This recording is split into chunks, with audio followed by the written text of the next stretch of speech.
Pineda, director nacional del Instituto Nacional de Estadística. ¿Qué tal, Iván? ¿Cómo estás? Muy buenos días. Por favor, un placer estar en este programa. Gracias, Luis, Patricia, Fito también. Un placer poder compartir en uno de los programas más vistos de la televisión paraguaya. Iván, estamos en el periodo en el que tenemos que volver a hacer el censo poblacional. Creo que son cada 10 años que se hace el censo. Y el censo, la gente cree que es solamente determinar cuántos habitantes somos. En realidad es probablemente la radiografía más completa de no solamente cuántos somos, en qué condiciones estamos, pobreza, nivel de instrucción, calidad de la casa. O sea, es probablemente la información más completa que se obtenga de la radiografía más completa de un país. Es así mismo, Luis. Los censos de población y vivienda se realizan cada 10 años debido a que los cambios en la transición demográfica alteran la estructura base de la población. La mortalidad, la fecundidad, la esperanza de vida varían con el transcurrir de los años y estas estimaciones tienen que ser ajustadas para que el Paraguay haga frente a los desafíos que tenemos en salud, en educación, en vivienda. Hablar de un censo de población es hablar de los cimientos mismos del sistema democrático, porque hablamos de visibilizar cómo están algunas garantías constitucionales, cómo está la situación de los niños, de las mujeres, de los adultos mayores, de las comunidades indígenas, de las personas con discapacidad. Y vamos a tener la única oportunidad de conocer cómo ha impactado la pandemia del COVID-19 en nuestras vidas. Hoy estamos hablando de un escenario de nueva reconfiguración de las familias paraguayas, porque sabemos que el 37% de los hogares son mantenidos por madres solteras. ¿Y qué pasa si ese sostén de familia falleció? ¿Dónde fueron a vivir los chicos? ¿Cómo estamos con respecto a los nacimientos? Hoy sabemos que en periodos prepandémicos nacían 145.000 bebés por año. Seguimos en esos niveles. ¿Qué pasó con los decesos, con los fallecimientos? Seguimos en promedio prepandémico de 36.000 fallecimientos. Seguimos creciendo a un ritmo de 100.000 habitantes por año. ¿Qué pasó con la migración? ¿Fuimos un país expulsor o fuimos un país más receptivo?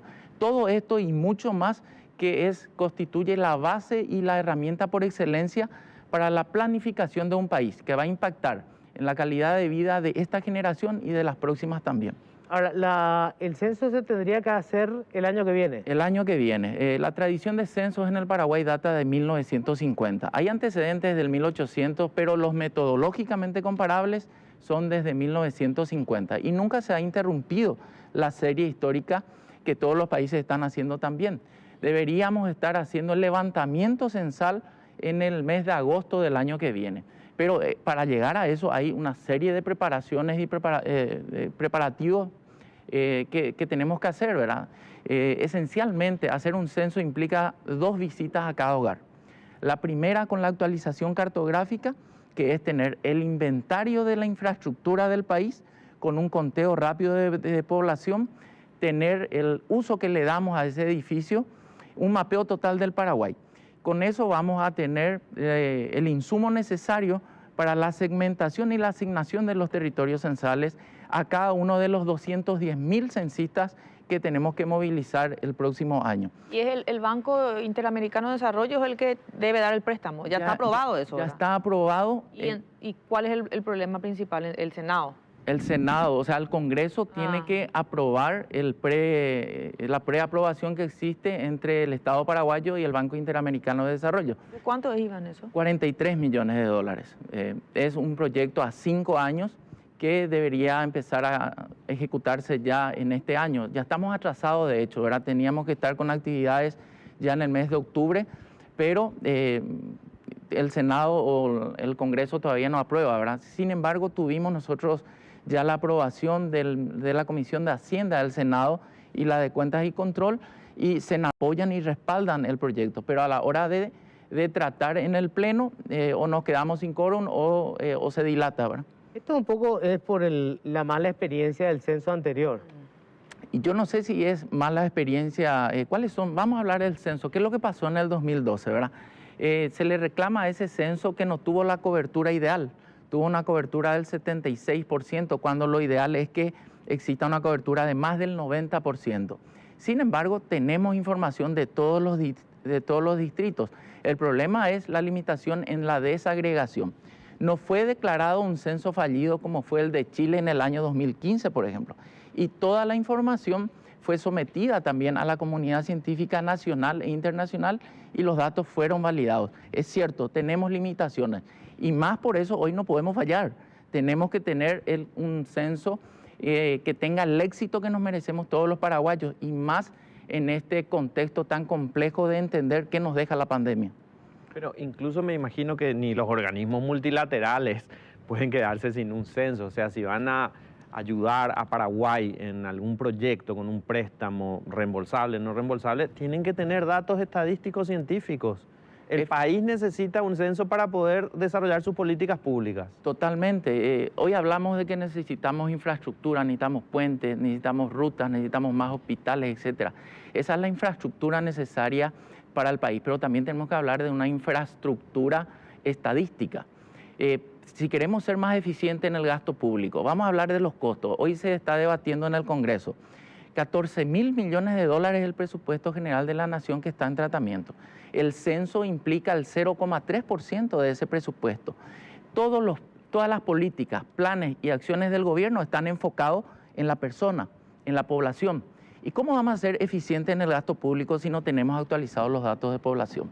Si no sabemos dónde están los 3.4 millones de personas que están ocupados hoy, dónde están las personas con discapacidad, tener un mapeo de las necesidades básicas insatisfechas, las carencias en salud, en educación, en vivienda, en empleo que tiene el Paraguay. Entonces, si queremos ser más eficientes como país, si queremos tener eficiencia en el gasto público, actualicemos nuestros datos estadísticos.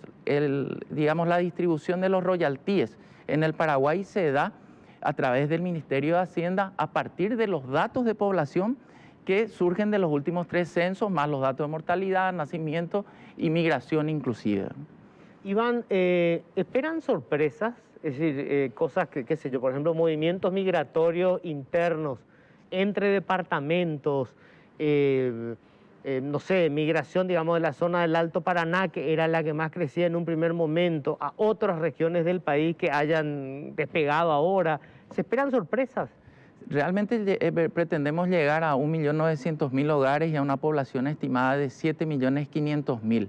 Lo que sí vemos, porque tenemos, por ejemplo, la encuesta permanente de hogares que mide condiciones de vida, y hoy sabemos que el 65% de la población está en zonas urbanas, el 35% está en zonas rurales, y ya no vemos una migración masiva a la capital del país, sino que vemos también mucha movilidad de la zona rural a las cabeceras departamentales, por ejemplo, ¿verdad?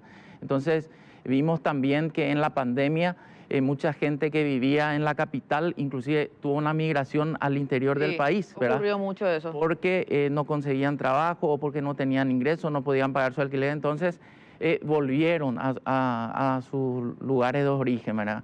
Pero entender cómo se da esa movilidad a un nivel de desagregación departamental, distrital y de manzana, solamente un censo nos va a dar. Y se le pregunta todavía a la gente, yo recuerdo antes del censo, ¿verdad?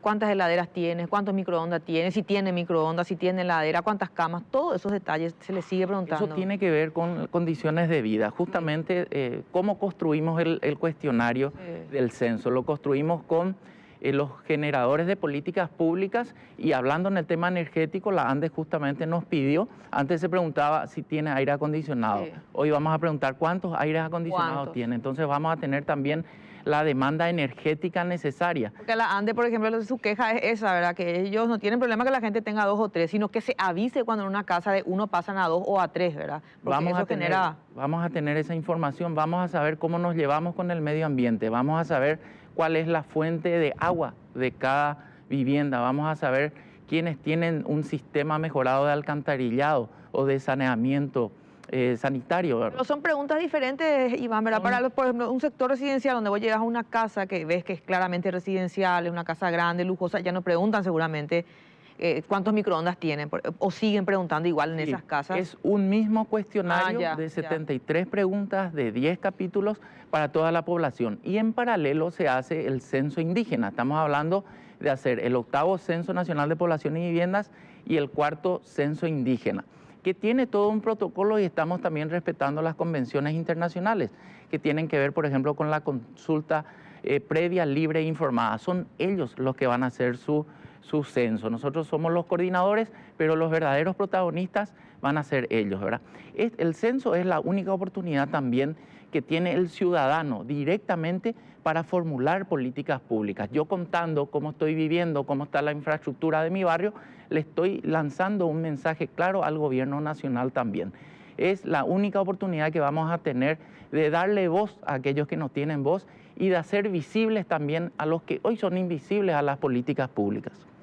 Iván, te agradezco muchísimo. El agradecido soy yo. Gracias a ustedes también por ser difusores de la estadística oficial y por ayudarnos en esta cruzada, que es una cruzada nacional. Tenemos que unirnos todos para tener el mejor censo en la tradición de censos del Paraguay. Muchas gracias. Gracias, Iván.